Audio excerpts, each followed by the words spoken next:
எனக்கு ஒரு நல்ல ஞாபகம் இருக்கு. சில ஆண்டுகளுக்கு முன்னாடி வைகோ அவர்கள் ரொம்ப கோவப்பட்டு ஒரு விஷயத்த வந்து பேசினார். திராவிட கட்சிகள் நமக்குள்ள இருக்கக்கூடிய சிக்கல்கள் நம்ம ஓரமா வைப்போம், முரண்கள் எல்லாம் ஓரமா வச்சுக்கலாம். இப்போதைக்கு நம்மளோட பிரச்சனை வந்து நாம் தமிழர் கட்சி தான். ஸோ தமிழ் தேசியம் அப்படின்னு பேசி கொஞ்சம் பேர் வராங்க. ஸோ அவங்கள தான் நம்ம வந்து இப்போ சீரியஸாக பார்க்கணும். நாம் தமிழர்ன்ற வார்த்தை யூஸ் பண்ணாரான்னு தெரியல.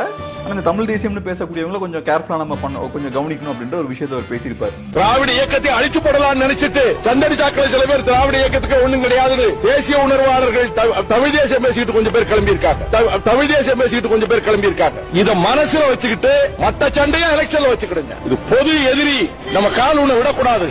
இந்த மனப்பான்மைய ரெண்டு கட்சியில் உள்ள தொண்டர்களோ தலைவர்களோ யோசிங்க, ரெண்டு கட்சி தலைமை யோசிங்க. ஓவரால் அதோட கிரக்ஸ் வந்து இதுதான். ஏன்னா எனக்கு ஞாபகம் என்னன்னா ஒரு 5-6 இயர்ஸ்க்கு முன்னாடி அவர் பேசின விஷயம்.